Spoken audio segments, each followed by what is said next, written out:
Alléluia. Voilà, bonjour à toutes et à tous.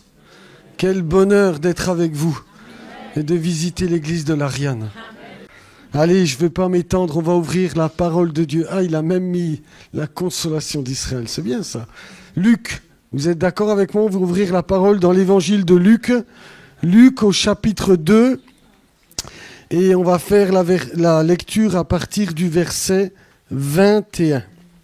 Vous avez remarqué, j'ai un petit accent, parce que nous sommes natifs de, non pas de la Corse, vous aurez entendu quand même, mais de Franche-Comté. C'est ça mes R un peu prononcés. Je suis pas belge, Beaucoup pensent que je suis belge, mais je suis pas belge. Nous sommes franc-comtois, du territoire de Belfort. Voilà. Natif de là-bas. Allez, Luc au chapitre 2 et au verset 21. Il dit ceci. Le 8e jour auquel l'enfant devait être circoncis étant arrivé, on lui donna le nom de Jésus, nom qu'avait indiqué l'ange avant qu'il fût conçu dans le sein de sa mère. Et quand les jours de leur purification furent accomplis selon la loi de Moïse, Joseph et Marie le portèrent à Jérusalem pour le présenter au Seigneur, suivant ce qui est écrit dans la loi du Seigneur. Tout mâle premier-né sera consacré au Seigneur. Et pour offrir en sacrifice 2 tourterelles ou 2 jeunes pigeons, comme cela est prescrit dans la loi du Seigneur. Et voici, il y avait à Jérusalem un homme appelé Siméon. Cet homme était juste et pieux. Il attendait la consolation d'Israël. Et l'Esprit Saint était sur lui. Il avait été divinement averti par le Saint-Esprit qu'il ne mourrait point avant d'avoir vu le Christ du Seigneur. Il vint au temple, poussé par l'Esprit. Et comme les parents apportaient le petit enfant Jésus pour accomplir à son égard ce qu'ordonnait la loi, il le reçut dans ses bras, bénit Dieu et dit : « Maintenant, Seigneur, tu laisses ton serviteur s'en aller en paix selon ta parole. Car mes yeux ont vu ton salut. Salut que tu as préparé devant tous les peuples, lumière pour éclairer les nations et gloire d'Israël, ton peuple. » Son père et sa mère étaient dans l'admiration des choses qu'on disait de lui. Siméon les bénit et dit à Marie, sa mère : « Voici, cet enfant est destiné à amener la chute et le relèvement de plusieurs en Israël et à devenir un signe qui provoquera la contradiction. Et à toi-même, une épée te transpercera l'âme afin que les pensées de beaucoup de cœurs soient dévoilées. » Il y avait aussi une prophétesse, Anne, fille de Phanuel, de la tribu d'Asser. Elle était fort avancée en âge et elle avait vécu 7 ans avec son mari depuis sa virginité. Restée veuve et âgée de 84 ans, elle ne quittait pas le temple et elle servait Dieu nuit et jour, dans le jeûne et dans la prière. Étant survenue, elle aussi à cette même heure, elle louait Dieu et elle parlait de Jésus à tous ceux qui attendaient la délivrance de Jérusalem. Lorsqu'ils eurent accompli tout ce qu'ordonnait la loi du Seigneur, Joseph et Marie retournèrent en Galilée, à Nazareth leur ville. Or, l'enfant croissait et se fortifiait. Il était rempli de sagesse et la grâce de Dieu était sur lui. Amen et Amen. Je vais vous avouer quelque chose, je suis un grand fan des évangiles. Parfois, on pense les connaître, mais en réalité, ils font partie des écrits inspirés et il y a tellement de richesses à recevoir. J'aime les évangiles parce que je ne sais pas si ça vous fait ce même effet qu'à moi, mais lorsque je les lis, je trouve qu'ils ont cette particularité de nous, comme s'ils nous prenaient par la main et nous entraînaient dans cette histoire, dans leur histoire, dans ce qui s'est passé. Et l'évangile de Luc est particulier parce que celui-ci donne énormément de détails à tout, ce qu'il racontait. Et là, dans notre texte, Luc nous entraîne, vous avez remarqué avec moi, Jésus vient de naître, mais très rapidement, il nous entraîne dans le temple à Jérusalem, où, il est dit que, selon, la loi de Moïse, ou j'aime plutôt dire selon la Torah du Seigneur, Joseph et Marie vont faire tout ce que celle-ci avait demandé de faire. Ils vont faire circoncire l'enfant le 8e jour. Il y aura la consécration du premier-né. Il y aura les sacrifices qui devaient être offerts après 40 jours lorsque un fils était né. Il y a véritablement véritablement un couple pieux, un couple qui fait ce que Dieu avait demandé. Les parents de Jésus ont été une famille pieuse. Mais voilà que le texte continue en disant, et c'est ce qui va m'intéresser ce matin, alors qu'ils sont là dans le temple, alors qu'ils sont en train de faire ce que Dieu avait recommandé, un homme va intervenir. Son nom est Siméon. La Bible dit que lui aussi était juste et pieux. Et alors qu'il se trouve dans le temple à Jérusalem, eh bien, le texte continue en nous faisant savoir qu'il avait été averti, divinement averti, eh bien, par l'Esprit, qu'il verrait le Messie avant de mourir, qu'il ne mourrait point sans avoir vu le Messie. Et il est ce jour-là poussé par l'Esprit lui-même pour venir au temple. Et alors qu'il est là, eh bien, il va voir, il y avait une cérémonie où il devait, vous savez, racheter le premier-né. Donc une pièce de 5 shekels selon, eh bien, l'argent du temple était donné à tous les sacrificateurs. Donc vraisemblablement, Siméon était un sacrificateur. Parce qu'il va prendre l'enfant dans ses bras. Et à ce moment-là, normalement, il devait bénir l'enfant. Mais le texte nous dit que ce sont les parents qui vont être bénis, parce que cet homme va prendre conscience, certainement poussé par l'Esprit, qu'il a dans ses bras le Sauveur du monde. Mais il faut qu'on comprenne, cet enfant a 40 jours. Alors je ne sais pas, le texte ne nous le dit pas, qu'est-ce qui lui a fait prendre conscience de cela, mais il prend ce petit enfant dans ses bras et il va, eh bien, ce que nous avons lu, bénir Dieu et ses parents à travers tout ce que nous avons lu du verset 28 jusqu'au verset 35. Il va prophétiser sur Marie, il va proclamer, il va déclarer que ce fils est la lumière du monde, que ce fils est la gloire d'Israël, mais que Marie connaîtra des temps difficiles. Et qu'à un moment donné, elle n'y comprendra plus rien. Elle sera déstabilisée parce que cet enfant sera, eh bien, une occasion de chute et de relèvement pour plusieurs en Israël. Et il provoquera la contradiction. Et le texte continue en nous disant que, eh bien, une femme va ce jour-là, elle aussi, survenir dans le temple. Elle s'appelle Anne, elle est de la tribu d'Asser, fille de Phanuel, elle est veuve depuis des années. Elle passe énormément de temps dans la maison de Dieu, dans le jeûne et dans la prière. Et ce jour-là, elle aussi se trouve là. Et le texte nous apprend qu'elle va se mettre à parler de Jésus à tous ceux qui attendent la délivrance de Jérusalem. Je ne sais pas pour vous, mais moi, je suis impressionné par ça. Je suis impressionné. Siméon, ça veut dire littéralement en hébreu, qui prête l'oreille. Cet homme, manifestement, a entendu quelque chose que très peu avaient entendu en son temps. Il avait compris quelque chose que très peu ont compris. Et il va falloir du temps même pour que les disciples de Christ comprennent ce que lui avait compris. 100 maîtres, 100 personnes. Et la question que je me pose et que je vous pose avec vous, c'est, mais je trouve incroyable de lire et de réaliser, eh bien, ce que cet homme a pu dire et a pu comprendre. Je répète, Jésus avait 40 jours. Je ne sais pas si vous imaginez ce que ça représente. Vous le savez tous, si. Un bébé de 40 jours. Je dis souvent à ma femme, j'y demande, parce qu'elle travaille dans la petite enfant, est-ce que tu crois qu'il louchait encore à 40 jours ? Ça se trouve, le Sauveur du monde était en train de loucher. Quand Siméon le prit dans ses bras, et il y découvre le Sauveur du monde, le Seigneur d'Israël. Quelle gloire! Comment a-t-il pu voir en ce petit enfant le salut de Dieu?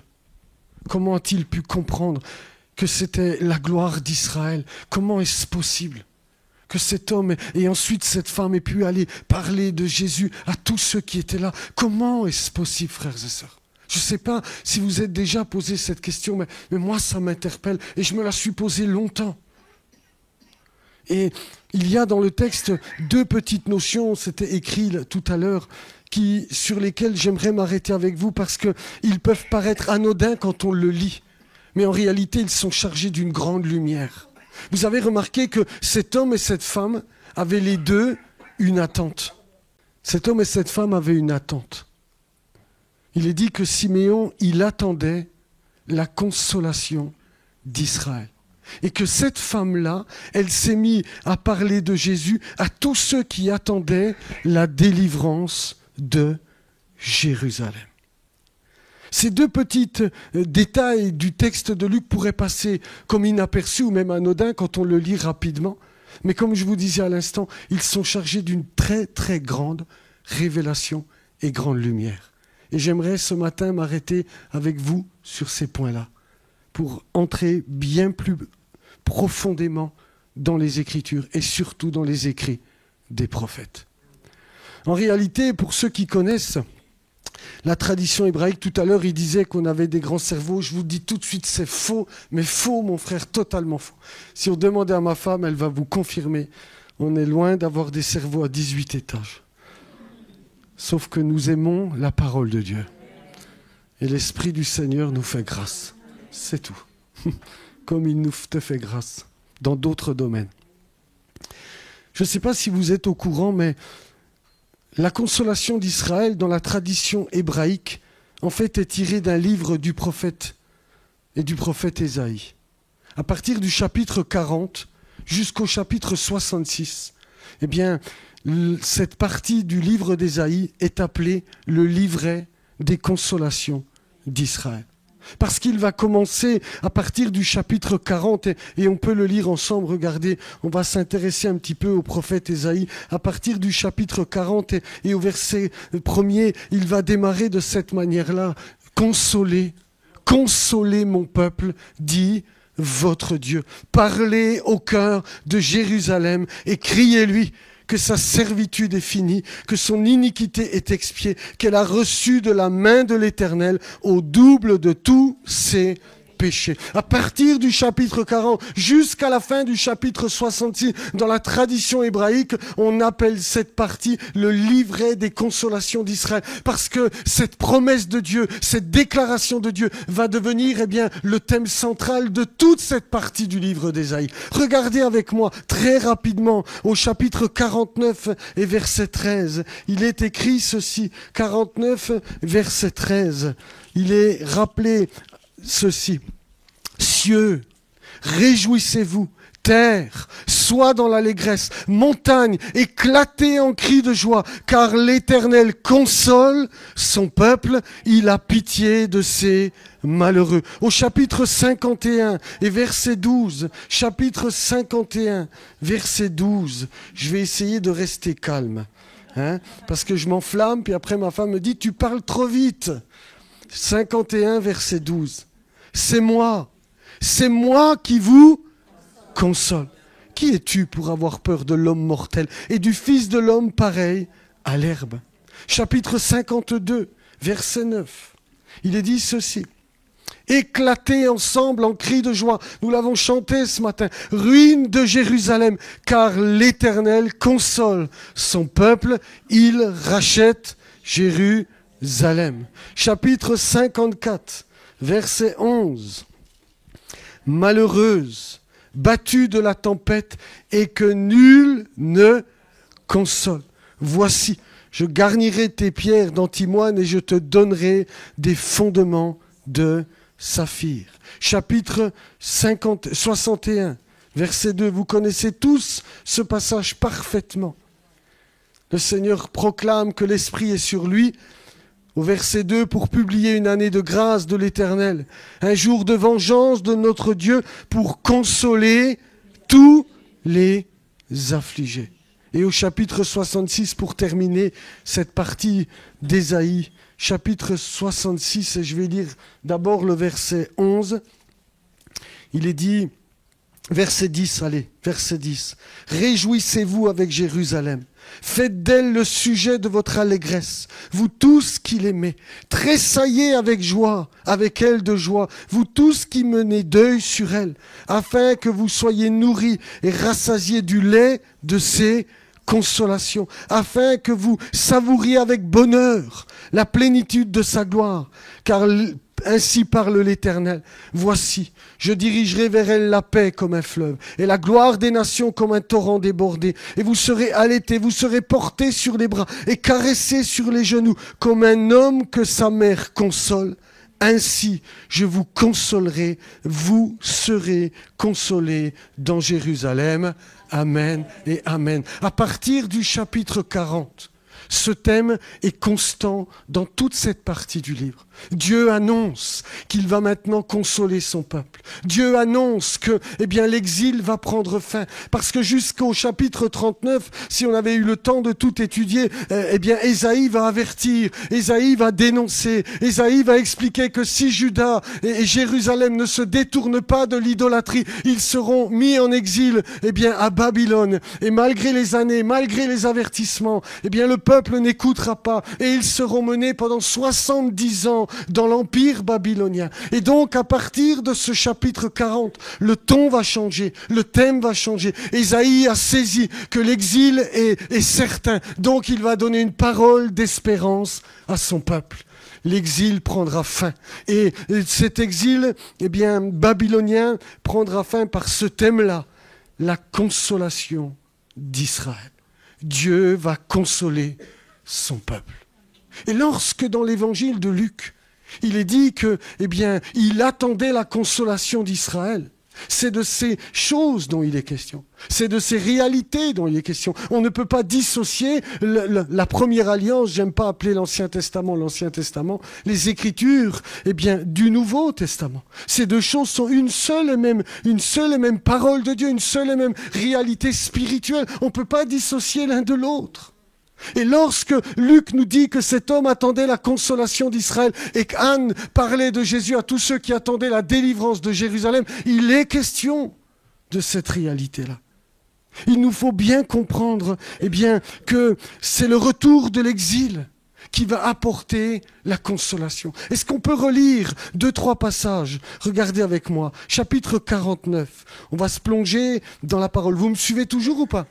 Ouais. Chapitre 49, regardez, et versets 11 à 13. Chapitre 49, verset 11, d'Ésaïe, toujours. Regardez ce qu'il est dit. Je reviens sur 3 passages qu'on a lus. Je changerai toutes mes montagnes en chemin, et mes routes seront frayées. Les voici. Ils viennent de loin, les uns du septentrion et de l'Occident, les autres du pays de Sinim, c'est peut-être la Chine. Cieux, réjouissez-vous, terre, sois dans l'allégresse, montagne, éclatez en cris de joie, car l'Éternel console son peuple, il a pitié de ses malheureux. La consolation vient lorsque l'exil prend fin. Regardez, on continue, on revient, chapitre 51. Versets 11 à 12. J'ai juste lu un verset, j'en lis d'autres avec. Ainsi, les rachetés de l'Éternel retourneront. Ils iront à Sion avec chant de triomphe, et une joie éternelle couronnera leur tête. L'allégresse et la joie s'approcheront, la douleur et les gémissements s'enfuiront. C'est moi qui vous console. C'est le retour de l'exil, je répète, qui apporte la consolation promise par le Seigneur.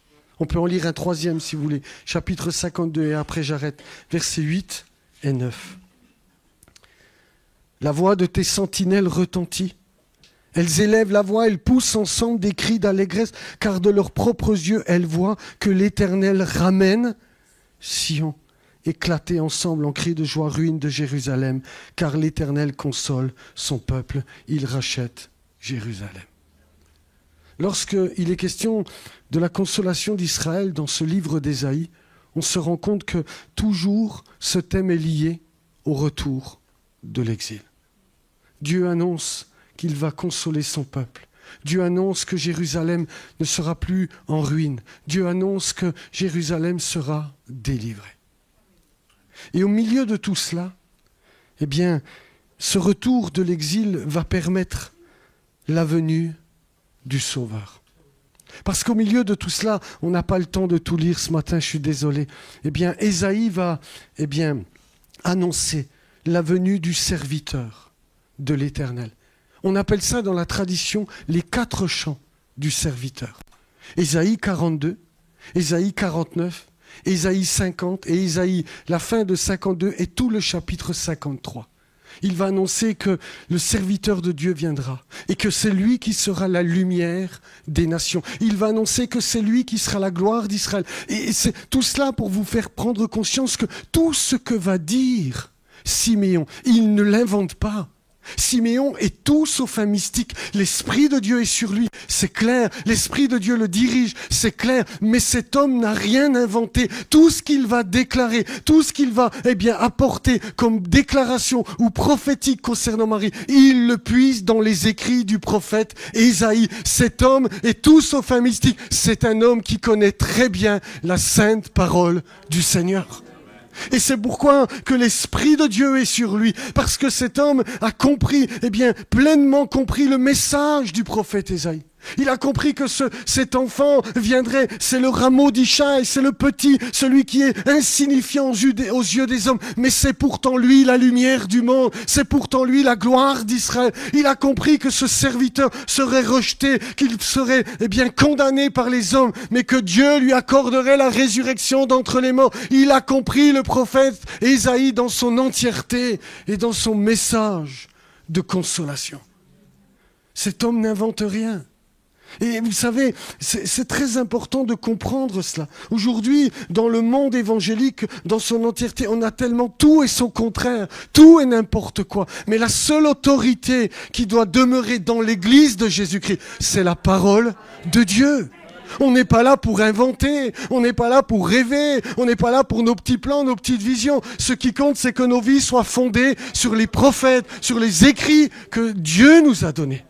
Et cet homme-là, et dans cette lignée-là, dans cet acabit, son attente n'a pas été sans porter de fruits, parce qu'elle était fondée sur la parole du prophète. Ces déclarations sont précises, claires, nettes, comme une épée à deux tranchants, parce qu'elles sont fondées sur les saintes Écritures. Cet homme a entendu la voix de Dieu, c'est son nom, Siméon, qui prête l'oreille. Cet homme a entendu la voix de Dieu parce qu'il l'a entendu sur la parole du Seigneur. Dites-moi Amen. Amen. C'est tellement important de rester attaché aux Écritures.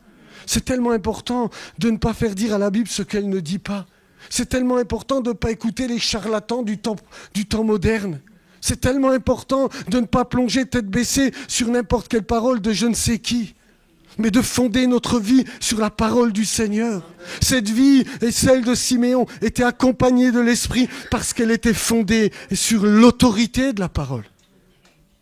Pierre, dans sa deuxième épître, va dire, vous savez, je paraphrase, j'étais là sur la montagne. C'était pas des fables, c'est pas des foutaises qu'on vous raconte. Il va dire, on était là, j'ai vu sa gloire, j'ai entendu la voix de Dieu, j'ai vu Élie et Moïse, j'étais là. Et il va tout de suite enchaîner en disant, vous faites bien de prêter attention à la parole prophétique. Elle est là comme une lampe qui brille dans un lieu obscur jusqu'à ce que l'étoile du matin se lève dans vos cœurs. Vous faites bien de prêter attention à cette parole, parce qu'elle est la vérité. Parce qu'elle est certaine, parce que ce que les prophètes ont annoncé s'accomplira, parce que cette parole est inspirée de l'Esprit lui-même, de Dieu lui-même, elle est certaine et on peut miser toute notre vie sur les saintes Écritures.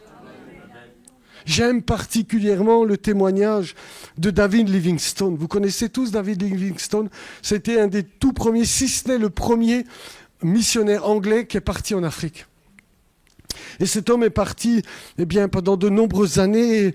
Et alors qu'arrivé quasiment à la fin de sa vie, il a eu l'occasion de revenir en Angleterre pour faire une tournée missionnaire. Et il racontait dans les universités ses périples, son aventure, comment Dieu avait ouvert les portes de l'Afrique et que l'évangile sauvait des hommes, des tribus cannibales devenaient des hommes et des femmes transformés. Alors qu'il racontait cela, dans cette tournée, il avait le bras qui était complètement broyé. Il avait été attaqué par un lion.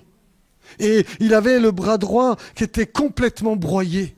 Et alors qu'un jour il se trouve dans une université, je crois à Londres, et qu'il raconte tout son périple, il va dire à toutes ces personnes-là, à ces jeunes hommes, à ces jeunes femmes, une parole qui m'a toujours interpellé.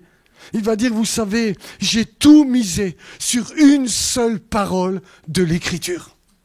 voici, je suis avec vous tous les jours jusqu'à la fin du monde. Malgré les périples, malgré les luttes, malgré les lions, malgré les combats, malgré les erreurs, les faiblesses, les manquements, il pouvait dire, j'ai vu Dieu fidèle à sa parole. Et nous devons plus que jamais aujourd'hui tout fonder sur la parole des prophètes. Amen. Et Siméon est en capacité parce que cet homme a compris. Cet homme a compris que l'exil avait pris fin.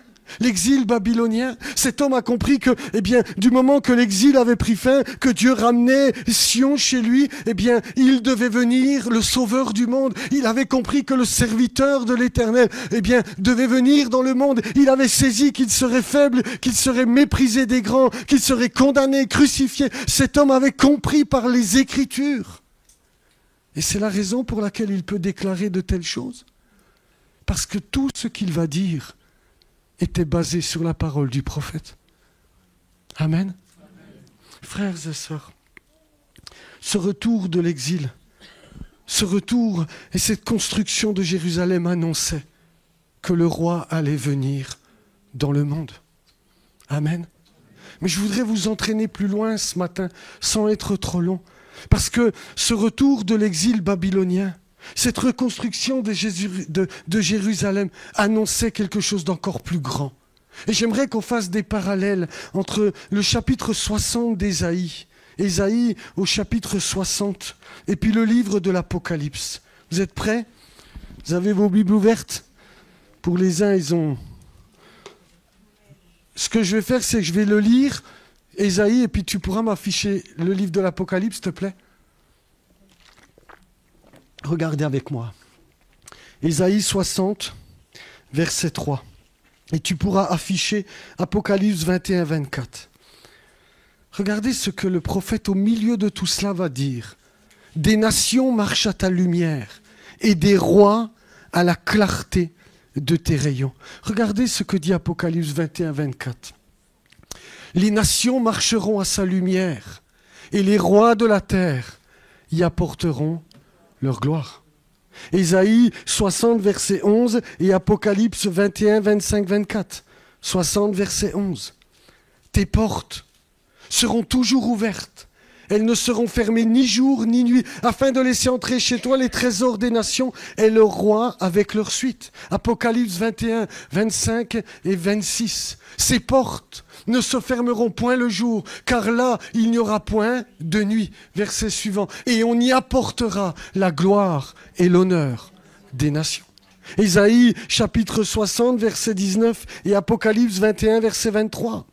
Ce ne sera plus le soleil qui te servira de lumière pendant le jour, ni la lune qui t'éclairera de sa lueur, mais l'Éternel sera ta lumière à toujours. Ton Dieu sera ta gloire. Apocalypse 21, 23. La ville n'a besoin ni du soleil, ni de la lune pour l'éclairer, car la gloire de Dieu l'éclaire et l'agneau est son flambeau. Et puis encore un dernier, Ésaïe 65, 17 et Apocalypse 21, verset 1er. Ésaïe 65, verset 17. Car je vais créer de nouveaux cieux et une nouvelle terre. On ne se rappellera plus les choses passées, elles ne reviendront point à l'esprit. Amen et amen. Apocalypse 21, vous connaissez. Puis je vis un nouveau cieux, un nouveau ciel et une nouvelle terre, car le premier ciel et la première terre avaient disparu et la mer n'était plus. Vous ne trouvez pas ça très intéressant ? De voir qu'en vérité, Ésaïe est en train de prophétiser sur le retour de l'exil babylonien qui va apporter la consolation de Dieu et qui va permettre au Messie de venir dans le monde. Mais au milieu de tout cela, on se rend compte qu'Ésaïe parle de quelque chose d'encore plus grand, d'encore plus profond. Et c'est le livre de l'Apocalypse qui nous révèle qu'il parle de la nouvelle Jérusalem. Il parlait en son temps, il parlait de ce retour, mais en même temps, il annonce quelque chose de plus grand, la Jérusalem d'en haut, celle qui vient bientôt. Et c'est là, frères et sœurs, que, je voudrais véritablement vous interpeller en vous disant, le Seigneur, nous invite à être des Siméons et des Annes qui entendent la voix de Dieu. Nous sommes dans un temps, frères et sœurs, où nous devons comprendre ce qui se passe. Nous sommes dans un temps où, prophétiquement parlant, nous vivons, quelque chose de tellement glorieux. Frères et sœurs, après que le Seigneur a été rejeté, la Bible l'avait annoncé, Ésaïe en avait parlé, d'autres prophètes avant lui l'ont annoncé, après le rejet d'une partie d'Israël de son Messie, l'Empire romain va détruire le temple et la ville de Jérusalem va être détruite et les Israéliens de ce temps-là, les Judéens, vont être dispersés parmi toutes les nations. Et un nouvel exil va prendre place. Celui-ci va durer presque 2000 ans.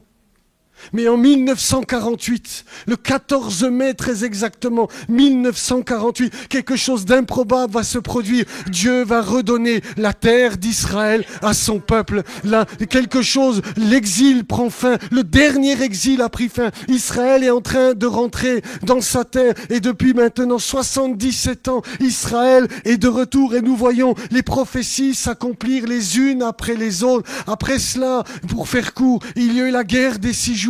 Dieu a redonné Jérusalem à son peuple. Après cela, pas trop loin dans notre histoire, un homme très controversé du nom de Donald Trump, en décembre 2017, a déclaré que Jérusalem était la capitale de l'État d'Israël. Frères et sœurs, le dernier exil prend fin. Ça veut dire que le roi est de retour. Ça veut dire qu'il revient bientôt. Ça veut dire que Christ est sur le point de revenir.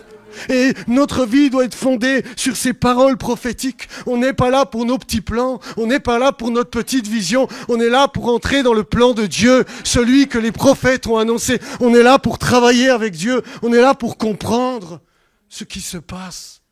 Regardez avec moi, je peux prendre 2 minutes. Regardez avec moi. Non mais je veux pas abuser, mais regardez Joël au chapitre 3. Joël chapitre 3. Je voudrais vous montrer quelque chose. C'est tellement important que nos yeux se fixent sur la parole prophétique. Regardez. On va lire au chapitre 3 et au verset 1er. Regardez bien. Chapitre 2, il est question de ce que nous appelons la Pentecôte. Vous êtes d'accord avec moi? Dieu promet qu'il va répandre son esprit sur toute chair. Mais regardez après. Au chapitre 3, ce qu'il est dit. Car voici, en ces jours. Vous savez, quand les prophètes disent en ces jours, en ces temps-là, c'est toujours ce qui concerne les choses dernières. En ces jours, en ce temps-là. Écoutez bien. Quand je ramènerai les captifs de Juda et de Jérusalem. C'est-à-dire quand Dieu va redonner, après Pentecôte, après la destruction de Jérusalem en l'an 70, Dieu va ramener les habitants de Jérusalem chez eux. À partir de là, c'est-à-dire 67 pour nous. Je rassemblerai toutes les nations. Je les ferai descendre dans la vallée de Josaphat. Là, j'entrerai en jugement avec elles. Au sujet de mon peuple, d'Israël, mon héritage, qu'elles ont dispersé parmi les nations. Parce qu'il faut comprendre que l'exil babylonien, ce n'est pas parmi toutes les nations. Ils ont été dispersés à Babylone et un petit peu autour. Mais là, le texte nous dit que, et Jérémie en parle beaucoup et d'autres prophètes parlent de toutes les nations. Israël, en 47, est rentré de toutes les nations. Vous êtes d'accord avec moi? Mais là, il est question de Jérusalem, qui est redonnée à Israël. Il va dire à partir de ce moment-là, il va y avoir un basculement. Et Dieu va entrer en jugement contre tous les peuples de la terre, au sujet de son peuple. Frères et sœurs, je dis ça en aparté. Je sais que pour certains, ça peut être compliqué, parce que nous sommes tellement bombardés d'une propagande terrible contre Israël. Mais nous, on n'a pas à écouter ce que disent les nations. On n'a pas à écouter autre chose que ce que dit la parole du Seigneur. Je ne dis pas qu'il faut être excessif dans notre jugement. Les hommes font des erreurs, les gouvernements font des erreurs. Peu m'importe ça. Ce qui m'importe, c'est l'accomplissement prophétique. Nous sommes tellement bombardés d'une propagande terrible. Mais nous devons bien comprendre que ce qui se passe est un test. Frères et sœurs, écoutez bien ça. Dieu est en train d'éprouver tous les peuples de la terre. Comment ils prennent position. Depuis le 7 octobre, Nous avons eu des manifestations pro-palestiniennes. On soutient des terroristes comme jamais dans l'histoire de l'humanité. À Londres, il y a eu, parmi toutes les manifestations, une des plus grandes, avec plus de 300 000 personnes en un seul jour, qui se sont dressées contre Israël. Dieu est en train d'amener toutes les nations dans la vallée du jugement au sujet de son peuple. Et ceux qui prennent position contre connaîtront le jugement de Dieu. Et béni soit celui qui bénira Israël. D'accord ? Je continue. Ils ont tiré mon peuple au sort. Ils ont donné le jeune garçon pour une prostituée. Ils ont vendu la jeune fille pour du vin et ils ont bu. Écoutez le verset 4. Que me voulez-vous tirer, Sidon, et vous tous, district des Philistins? Voulez-vous tirer vengeance de moi? Si vous voulez vous venger, je ferai bien vite retomber votre vengeance sur vos terres. Vous savez ce que c'est tirer Sidon? C'est le Liban actuel, c'est-à-dire le Hezbollah. Vous savez ce que c'est le district des Philistins? C'est la bande de Gaza. Et Joël dit, il va y avoir un grand conflit entre Dieu et deux entités. Le Liban, le Hezbollah et le Hamas, la bande de Gaza. Frères et sœurs, il faut que nos yeux s'ouvrent. Ce que nous sommes en train de vivre annonce clairement, non pas la première, mais le retour du Messie. Il revient bientôt. L'exil a pris fin. L'exil a pris fin. Dieu est en train d'éprouver toutes les nations. Et nous sommes témoins de toutes ces choses. Et le drame de l'Église, je vous parle avec mon cœur, c'est qu'elle est dans ses petits délires. Le drame de l'Église, c'est qu'elle est dans ses petits plans. Le drame de l'Église, c'est qu'elle ne prend pas conscience des temps dans lesquels nous sommes. Elle manque de discernement. Elle a besoin, comme les fils d'Isaacar, de comprendre les temps dans lesquels nous sommes pour travailler avec Dieu, pour être fondés sur la parole du Seigneur. Parce que le jour viendra où la dernière tempête eschatologique va balayer tout le monde et ceux qui seront établis sur le roc demeureront fermes, tandis que tous les autres qui auront construit sur le sable seront balayés comme un fétu de paille. Et notre vie tout entière doit être fondée sur la parole de Dieu. Et la question que je vous pose, c'est, est-ce que vous entendez encore, Église de l'Ariane, la voix de Dieu? Est-ce que vous êtes encore de ceux qui entendent les paroles des prophètes et qui réalisent ce que Dieu est en train de dire à son peuple? Ou alors nous sommes, pris par tellement d'autres choses. Et nous ne mesurons pas la gravité des temps. Et nous ne prenons pas conscience que ce n'est pas le temps de s'amuser. Le Seigneur vient bientôt. La Bible parle ensuite de cette femme, et je vais m'arrêter là, Anne. Elle attendait la délivrance de Jérusalem. Elle était dans le jeûne et la prière. Vous ne trouvez pas ça incroyable? Cette femme âgée, il est dit nuit et jour. Mais pourquoi Luc dit ça? Regardez avec moi, et après je vous promets, je me tais. Ésaïe 62. Ésaïe 62. Non. Ne me tente pas, mon frère bien-aimé. Ésaïe 62, regardez ce que la Bible dit. Verset 1er. Pour l'amour de Sion, je ne me tairai point. Pour l'amour de Jérusalem, je ne prendrai point de repos jusqu'à ce que son salut paraisse comme l'aurore et sa délivrance comme un flambeau qui s'allume. Verset 6. Sur tes murs, Jérusalem, j'ai placé des gardes. Ils ne se tairont ni jour ni nuit. Vous qui la rappelez au souvenir de l'Éternel. Point de repos pour vous et ne lui laissez aucune relâche jusqu'à ce qu'il rétablisse Jérusalem et la rende glorieuse sur la terre. Cette femme priait nuit et jour dans le jeûne et dans la prière. Elle voulait la délivrance de Jérusalem. Nous qui sommes encore quelque temps en exil, nous qui sommes encore pas tout à fait vers la nouvelle Jérusalem, continuons d'intercéder, continuons de comprendre ce que Dieu est en train de faire. Travaillons avec lui parce qu'il vient bientôt.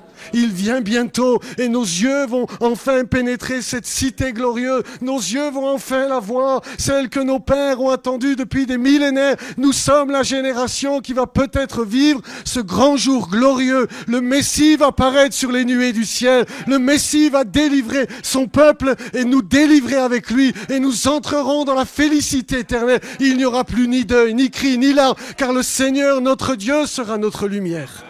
Alléluia. Nous entrerons dans la nouvelle Jérusalem. Frères et sœurs, point de repos. Intercédons, prions pour tout ce qui se passe. Prions pour nos fils et nos filles. Prions pour ceux qui ne sont pas encore au Seigneur, parce que le temps est court. Redoublons dans notre intercession. Et si au milieu de nous, certains, sont encore résistants au Seigneur, c'est pas le temps de tenir tête à Dieu. Repens-toi, abandonne ton péché, entre dans le camp des justes, afin que tu connaisses ce jour glorieux avec son peuple. Confesse ton péché, abandonne-le. Dis-lui que tu t'es trompé. Et si tu es gagné par la propagande actuelle, j'en suis désolé, mais je t'invite là aussi à relire la parole du Seigneur, à être conscient de ce que Dieu dit, à être conscient de ce que Dieu est en train de faire pour marcher avec lui, afin que nos vies soient fondées sur sa parole, pas sur des élucubrations ou que sais-je. Je veux que ma vie soit fondée sur le roc des Écritures. Et particulièrement des écrits prophétiques en ces temps de la fin. Psaume 119, versets 81-82 dit ceci. Mon âme languit après ton salut. J'espère en ta promesse. Mes yeux languissent après ta promesse. Je dis, quand me consoleras-tu ? Mes frères et sœurs, soyons de ceux qui entendent la voix de Dieu. Soyons de ceux qui s'intéressent aux écrits des prophètes. Soyons de ceux qui comprennent les temps dans lesquels nous sommes. Parce que tout me dit et tout nous dit, le roi est de retour. Amen. Prions ensemble. Seigneur,